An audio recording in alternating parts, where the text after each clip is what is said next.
அனைவருக்கும் வணக்கம். எல்லாரும் எப்படி இருக்கீங்க? இது உங்களுக்காக. China kills sparrows kills 55 million people. அதாவது சைனா போர் தொடுத்தது சிட்டுக்குருவிகளுக்கு எதிரே. அவங்க நாட்டிலேயே அவங்க மக்கள் 550 லட்சம் மக்கள் இறந்து போயிருக்காங்கன்னா அந்த அளவுக்கு கொடூரமா பல கஷ்டங்களை பட்டு, நீங்க எதிரே பார்க்காத அந்த மாதிரி கஷ்டங்களை பட்டு இறந்து போயிருக்காங்க. இதுக்கு பின்னாடி என்ன நடந்துச்சு, அதோட விளைவுகள் என்னதான் நடந்திருக்கும், இதெல்லாம் பத்தி நம்ம தெரிஞ்சுக்கிட்டாதான் இந்த கொடூர பிரச்சனைக்கு பின்னாடி என்ன காரணம் இருக்குன்னு நமக்கு தெரியும். இதை நாம பார்க்க வேண்டிய வீடியோ தான். ஒரு சிட்டுக்குருவிகளுக்கு எதிரே இந்த பூலோகத்துக்கு நாம செய்யற சின்ன சின்ன பிரச்சனைகள் எப்படி திரும்பி பல மடங்கு நம்மளுக்கு எஃபெக்ட் கொடுக்கும் அப்படிங்கிறது இதுவே சாட்சி. இந்த உலகத்துக்கு அது ஒரு பெரிய சாட்சியாவே அமைஞ்சிச்சு அந்த டைம்ல. இருந்தாலும் இன்னுமே நடந்துட்டு தான் இருக்கு நம்ம உலகத்துல. வாங்க உள்ள போலாம். இது உங்களுக்காக. நீங்கள் இன்னும் இந்த சேனலை சப்ஸ்கிரைப் பண்ணலாம், மறக்காமல் சப்ஸ்கிரைப் பண்ணுங்கள். உங்களை தேடி கியூரியாசிட்டி இன்ஃபர்மேஷன், நல்ல இன்ஃபர்மேஷன், உங்களுக்கு தெரிய வேண்டிய இன்ஃபர்மேஷனை கொண்டு வர நாங்கள் காத்துட்ருக்கோம். மறக்காமல் உங்களுக்கு சேனலை சப்ஸ்கிரைப் பண்ணுங்கள். வாங்க உள்ளே போகலாம்.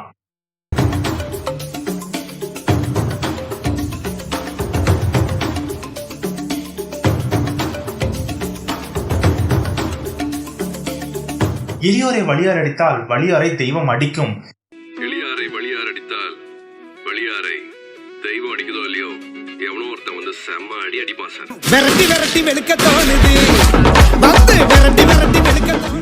இந்த மாதிரி சம்பவம் தான் அன்னைக்கு சைனாவில் நடந்துச்சு. இன்னைக்கு சைனாவில் கம்யூனிஸ்ட் பார்ட்டி ரூல் பண்ணிட்டு இருக்கு. 1958 மாவோ ஜெடாங் அவர் தான் பார்ட்டி சேர்மன். அவங்க நாட்டு மக்களுக்கு ஏதாவது ஒன்று செய்யணும் அப்படின்னு ஒரு பாலிசி கொண்டு வராரு. ஆனால் அந்த பாலிசியே மக்கள் உயிரை 550 லட்சம் மக்களை உயிர் காவு வாங்கணும் அவருக்கு தெரியல. நான் சொல்ற இந்த வரலாற்றை இதையும் கூட பார்க்கலாம். எந்த ஒரு விஷயம் செய்யறதுக்கு முன்னாடி தீர விசாரிக்காம இல்ல தீர ஆராயாம இறங்கினா இப்படிதான் நடக்கும் அப்படிங்கிறதுக்கு ஒரு எடுத்துக்காட்டா கூட இருக்கும். இப்ப கூட இருக்கிற பாலிசி கவர்மெண்ட்ல எல்லாம் பாத்தீங்கன்னா முக்காவாசி தன் கட்சிக்கு என்ன பெனிஃபிட்டா இருக்கும் அது மாதிரி தான் பார்த்து பண்றானே தவிர மக்களோட வாழ்வாதாரத்தை பார்க்கறது கிடையாது. மக்களுக்கு என்ன அளவுக்கு இம்பாக்ட் இருக்கணும் ஆராயிறது கிடையாது. இந்த மாதிரி நிறைய சம்பவங்கள் நடந்துட்டு தான் இருக்கு. ஆனா இந்த சம்பவம், நான் சொல்ல போற இந்த வரலாற்று கதையில இது ஒரு கிரேட்டஸ்ட் ஃபெயிலியர் பாலிசி அப்படின்னு அழைக்கப்பட்டுச்சு. பார்க்கலாம். கரெக்டாக சொல்லணும்னா சைனாவில் ஒரு பெரிய வார் நடந்துருந்துச்சு. 22 வருஷம் வார்லேயே தான் இருந்தாங்க. வேர்ல்டு வார் 2 அப்போ தான் நடந்து முடிஞ்சிச்சு. அதுக்கப்புறம் பார்த்தீங்கன்னா சைனாவுக்கும் ஜப்பானுக்கும் போர் ஒரு நீண்ட போராக இருந்துச்சு. அதுக்கப்புறம் சைனா சிவிலியன் வார், அதாவது உள்நாட்டு போராக இருந்துச்சு. வார்லாம் முடிஞ்சிருச்சு. நம்ம நாட்டு மக்களுக்கு ஏதாவது செய்யணும்னு நினைச்சாங்க. அதனால தான் இந்த இண்டஸ்ட்ரியலைசேஷனும் அக்ரிகல்ச்சரும் டெவலப் பண்ணணும் அப்படின்னு முடிவெடுத்தாங்க. The great patriotic health campaign ஒன்று ஸ்டார்ட் பண்ணாங்க. ஒரு மாபெரும் நாட்டுப்பற்று சுகாதார பிரச்சாரம் ஒன்று ஸ்டார்ட் பண்ணாங்க. த கிரேட் லீப் ஃபார்வர்ட் ஒரு முன்னோக்கிய கலாச்சாரத்தை கொண்டு வர முயன்றாங்க. இது ஒரு உலகத்தையே குலுக்கி போட்ட சம்பவம். இருந்தாலும் நாட்டு தலைவர்கள், அரசியல்வாதிகள், மக்களும் கூட இன்னும் ஒரு சில விஷயங்கள் தப்பு பண்ணிட்டு தான் இருக்கும். China communist party 4 best campaign start பண்ணாங்க. இந்த 4 பெஸ்ட்டை இந்த நாட்டை விட்டு அழிச்சே ஆகணும் அப்படின்னு முடிவு பண்ணாங்க. அந்த 4 பெஸ்ட் என்னன்னு பார்த்தீங்கன்னா மஸ்கிட்டோ, எலி, அதுக்கப்புறம் பார்த்தீங்கன்னா ஹோம் ஃப்ளைஸ், அப்புறம் இந்த ஸ்பாரோஸ் சிட்டுக்குருவிகள். இது ஒவ்வொன்றுக்குமே ஒரு ரீசன் இருக்கு. மஸ்கிட்டோ பார்த்தீங்கன்னா அது ஒரு மலேரியா கொண்டு வருதுன்ட்டு, இந்த எலி பார்த்தீங்கன்னா இந்த பிளேக்குங்கிற ஒரு டிசீஸை கொண்டு வருது, அதுக்காக இதை அழிச்சே ஆகணும்னு முடிவு பண்ணாங்க. அதுக்கப்புறம் ஹோம் ஃப்ளைஸ் பார்த்தீங்கன்னா ஒரு நியூசன்ஸ் மாதிரியே பார்த்தாங்க. எந்த அளவிலுமே ஒரு அருவருப்பான உயிரினம் அப்படின்னு சொல்லிட்டு அதையும் லிஸ்ட்ல ஆட் பண்ணாங்க. அப்புறம் இந்த ஸ்பாரோஸ் சிட்டுக்குருவிகள். இந்த வீடியோவே அந்த சிட்டுக்குருவிகளுக்காக தான். எதுக்காகவா இருக்கும்? சைனா ரிசர்ச்சர்ஸ் என்ன சொல்லியிருக்காங்கன்னு பார்த்தீங்கன்னா, இந்த சிட்டுக்குருவிகள் தன் நாட்டுக்குள்ள வந்து பல தானியங்களையும் பல பழங்களையும் சாப்பிட்றது அப்படின்னு சொல்லி ரிசர்ச் பேப்பர் சப்மிட் பண்ணியிருக்காங்க. இப்போ ஒரு குருவியை தனியாக எடுத்துக்கோன்னா அது ஒரு வருஷத்துக்கு 4.5 கிலோ கிரெயின்ஸை, அதாவது தானியங்களை சாப்பிட்ருதான். இந்த டேட்டாவை அப்படியே எடுத்து பார்த்தீங்கன்னா 60,000 மக்களோட சாப்பாட்டை எடுத்து சாப்பிட்ருது அப்படின்னு பேப்பர் சப்மிட் பண்ணியிருக்காங்க. இதை கேட்ட கவர்மெண்ட் எதையுமே யோசிக்காம தன் நாட்டு மக்களை சாப்பாடை சாப்பிட்றது, தன் நாட்டு மக்களோட உழைப்பை சாப்பிட்றது அப்படின்னு சொல்லிட்டு the great war against sparrow அப்படின்னு அனௌன்ஸ் பண்ணாங்க. அதை தீவிரப்படுத்த முயன்றாங்க. தன் நாட்டில் ஒரு சிட்டுக்குருவி கூட இருக்கக்கூடாது, ஃபுல்லாக அழிச்சே ஆகணும் அப்படின்னு ஒரு கேவலமான முடிவை எடுத்துட்டு வந்தாங்க. இது எப்படியோ பெருசா பண்ணணும்ட்டு ஒரு நேஷனல் ஆந்தம், அதாவது ஒரு ரெவல்யூஷனரி ஆந்தம் கொண்டு வந்தாங்க. O millions with one heart, braving the enemies fire, march on அப்படின்னு ஒரு ரெவல்யூஷனரி ஆந்தம் கொண்டு வந்தாங்க. எழுந்துரு ஒரு இதயம் உள்ள கோடிக்கணக்கான அப்படின்னு ஒரு ரெவல்யூஷனரி ஆந்தமே கொண்டு வந்தாங்க. சைனாவில் சிட்டுக்குருவி அழித்தொழிப்பு ரொம்ப வீரியமாக பார்க்கப்பட்டுச்சு. சைனாவில் அப்போ இருந்த பார்ட்டி லீடர்ஸ் எல்லா மக்களுமே வந்து கலந்துக்கணும். இதை சைனாவோட ஆர்மி மட்டும் கலந்துக்க கூடாது, வீட்டில் இருக்கிற எல்லாருமே முன்னாடி வந்து இந்த சிட்டுக்குருவிகளை நம்ம நாட்டை விட்டே விரட்டணும், நம்ம நாட்டை விட்டு கொள்ளணும் அப்படின்னு சொல்லி முடிவெடுத்தாங்க. யங்ஸ்டர்ஸ், பெரியவங்க, சிறியவங்க, school children, school rifle force, liberation army, police force, factory, farmers, இவங்க எல்லாருமே அந்த ஒற்றை போர்ல கலந்துக்கிட்டாங்க. கொஞ்சம் சிந்தனை பண்ணி பாருங்க, இந்த சின்ன குருவிக்கு எகென்ஸ்டா எவ்வளோ பெரிய மக்கள் ஃபோர்ஸ் சைனாவில் எல்லா மக்களுமே கலந்துக்கிட்டாங்க அந்த சின்ன குருவிகளை கொல்றதுக்காக. நான் சொன்ன தமிழ் மொழியை மறக்காம ஞாபகம் வச்சுக்கோங்க. எளியோரை வலியோர் அடித்தால் வலியோரை தெய்வம் அடிக்கும். இந்த பழமொழியை கண்டிப்பா கடைசியாக ரிலேட் பண்றேன், நல்லா ஞாபகம் வச்சுக்கோங்க. இதுல இந்த போர்ல யார் ஜெயிச்சிருப்பாங்கன்னு நினைக்கிறீங்க? சைனா நினைச்ச மாதிரி லட்சக்கணக்கான மக்கள் தன் வீட்டை விட்டு வெளியே வந்தாங்க. அங்க இருக்கிற நெஸ்ட், அங்க இருக்கிற முட்டைகள், அதுக்கப்புறம் அதையும் வர வச்சு கொண்டுட்டாங்க. அங்க இருக்க யங்ஸ்டர்ஸ் பார்த்தீங்க அப்படின்னா இங்க ட்ராப் பண்ணி ஏதாவது கொல்றது, அந்த சிட்டுக்குருவில கொல்றது, அது மட்டும் இல்லாம அதை வர வச்சு பாய்சன் கொடுத்து கொல்றது. அது நினைச்சிருக்கும் சாப்பாடு வைக்கிறாங்க வந்து சாப்பிட்டு போலான்ட்டு, ஆனா சாப்பாட்டுல விஷம் வச்சு அதுலயும் நிறைய ஸ்பாரோஸ் இறந்து போயிருச்சு. ஒரு பக்கம் ரேடியோல அரைஸ் அரைஸ் எழுந்துன்னு சொல்லி கத்திட்டு இருக்காங்க. இன்னொரு பக்கம் மக்கள் அதை கேட்டு வெறியோட சுத்திட்டு இருக்காங்க. இன்னொரு பக்கம் கொன்னு கூச்சிட்டு இருக்காங்க. சைனாவில் ஸ்கூல் சில்ட்ரன்ஸ் ரைஃபிள் டீமுக்கு ட்ரைனிங் கொடுத்துட்டு இருக்காங்க. எதுக்கு? குருவிகளை சுட்டு பிடிக்க. இன்னொரு பக்கம் லிபரேஷன் ஆர்மி அதை சுட்டு பிடிச்சிட்டு இருக்காங்க. யங்ஸ்டர்ஸ் நம்ம முன்னாடியே சொன்ன மாதிரி ஒரு பக்கம் ட்ராப் பண்ணிட்டு இருக்காங்க, அதை கொண்டுட்டு இருக்காங்க, பாய்சன் வச்சுட்டு இருக்காங்க. இன்னொரு பக்கம் சீனியர் சிட்டிசன்ஸ் அங்கங்க அதை பாதுகாத்து எதை பாதுகாக்கிறாங்க?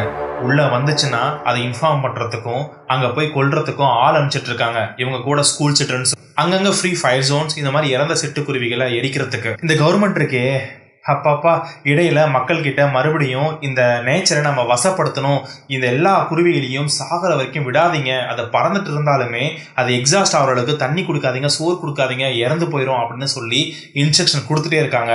மக்களும் பயங்கரமா அதை ஃபாலோ பண்ணி அதை எப்படியாச்சும் கொன்னே ஆகணும், இல்லை ஊர் விட்டு துரத்தணும் அப்படின்னு முடிவு பண்ணாங்க.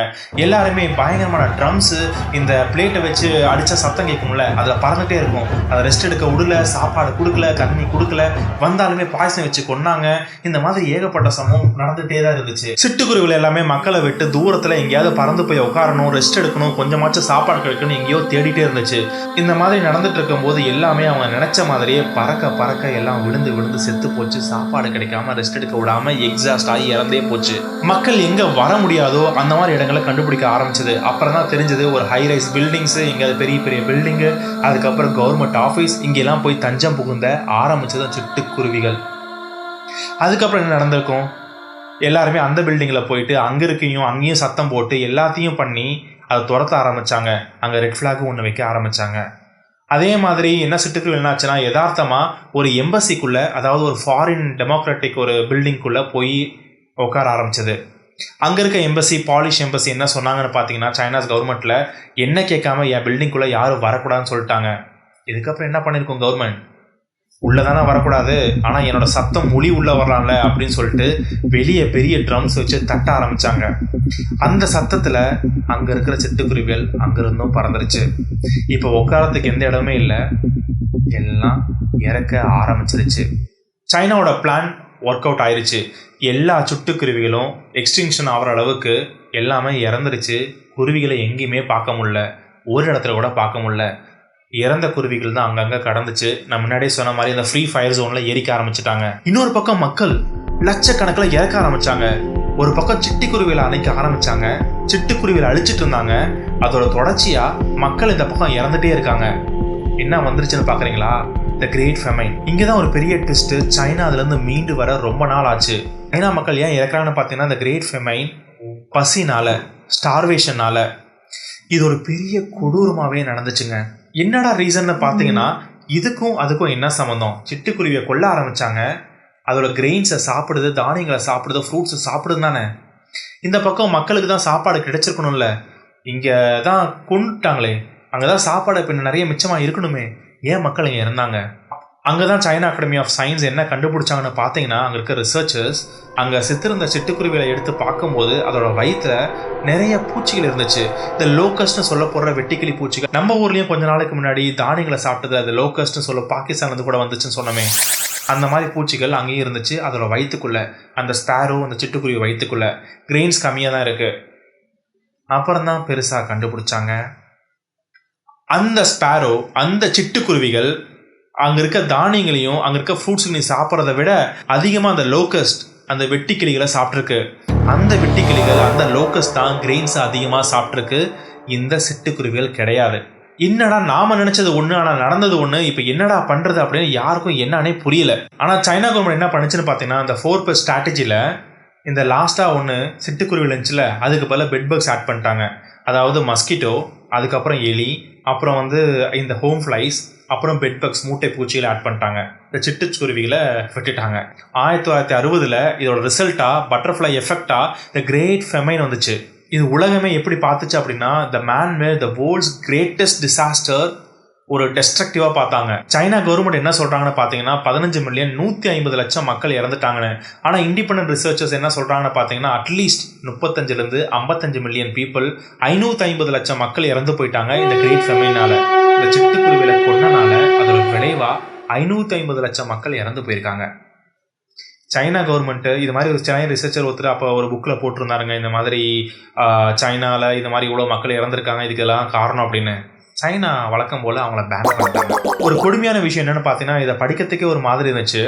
சைனா மக்கள் க்யூவில் லைனில் நிற்கிறாங்க. எதுக்காகன்னு பார்த்தீங்கன்னா, அங்கே இருக்க மண்ணை எடுத்து சாப்பிட்றதுக்கு. அந்த மண்ணில் கொஞ்சம் மாய்ஸ்டர் தன்மை ஈரப்பதம் அதிகமாக இருக்கனால அதை எடுத்து சாப்பிட்றதுக்கு. அது உள்ளே போனதுக்கப்புறம் மாய்ஸ்டர் தன்மை இழந்ததுக்கப்புறம் அது உள்ளே ஒரு கான்க்ரீட் மாதிரி ஆயிடுச்சு. அதனால் நிறைய மக்கள் சஃபோகேட் பண்ணி இறந்து போயிருக்காங்க. இது மட்டும் இல்லை, இன்னும் கொடூரமாக ஒரு இண்டிபெண்ட் ரிசர்ச் தான் சொல்லியிருக்காங்க. அவங்க என்ன சொல்லியிருக்காங்க பார்த்தீங்கன்னா, மக்களும் மக்களை சாப்பிட ஆரம்பிச்சிருக்காங்க. பேரண்ட் தன் குழந்தையும், குழந்தை தன் அப்பா அம்மாவையும் இந்த மாதிரி மாற்றி மாற்றி சாப்பிட ஆரம்பிச்சிருக்காங்க அப்படின்னு சொல்லப்பட்டிருக்கு. எங்கேயுமே அஃபிஷியலாக சொல்ல, இது ஒரு ரிசர்ச்சில் ஒரு இடத்துல சொல்லியிருக்காங்க. சின்னதோ பெருசோ எல்லா அனிமலுக்கும் இந்த உலகத்தில் ஏதோ ஒரு இடம் இருக்குது, ஏதோ ஒரு ரெஸ்பான்சிபிலிட்டி இருக்குது. அதை பிரேக் பண்ணால் இப்படி தாங்க. மாவோ சேதாங்க்கு எதுவுமே தெரியாது, யாரோ சொல்கிறத கேட்டு அப்படியே இம்ப்ளிமெண்ட் பண்ணிட்டாரு. அதுக்கப்புறம் ஒரு சில எக்ஸ்பர்ட் சொல்கிறாங்களாம், அதை டிஸ்கஸ் பண்ணுறதுக்கு கூட அவரை வரவேற்கல, யார் சொல்கிறையும் அவருக்கு ஆதரவு வாங்கிக்கல. அதோட விளைவு, அந்த பாலிசி கொண்டதுக்கான விளைவு 550 லட்சம் மக்களோட உயிர். இன்னொரு சொல்கிறேன் கேளுங்க. ஒரு பக்கம் அக்ரிகல்ச்சர் டெவலப் பண்ணணும்னு சொல்லிட்டு இந்த ஸ்பேரோஸை கொன்னாங்க, இன்னொரு பக்கம் இண்டஸ்ட்ரியலைசேஷன், அதனால நிறைய மரங்களை வெட்டினாங்க. அப்புறம் இந்த ஃபார்மர்ஸும் இண்டஸ்ட்ரி போனால் நிறைய சம்பளம் கிடைக்குதுன்னு மூவ் ஆக ஆரம்பித்தாங்க. இன்னொரு பக்கம் அக்ரிகல்ச்சர் லேண்ட் பாலிசியில் இந்த நிலத்தில் இவ்வளோ அறுவடை செய்யணும் அப்படின்னு சொல்லிட்டு ஒரு பாலிசி கொண்டு வந்தாங்க. அதனால நிறைய ஃபார்மர்ஸ் பொய் சொல்ல ஆரம்பித்தாங்க. அதனால டிமாண்ட் சப்ளை ஒழுங்காக கால்குலேட் பண்ண முடியல.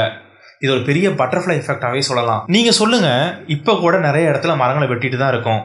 நம்ம ஊரில் எடுத்துக்கங்களேன், சென்னையில் நான் ஆஃபீஸ் போகிற ரூட்டில் ஒரு பெரிய மரங்கள் நிறைய பார்க் மாதிரி இருந்துச்சுங்க. இப்போ பார்த்தீங்கன்னா அங்கே ஒரு பெரிய பில்டிங் கட்டிகிட்டு இருக்காங்க.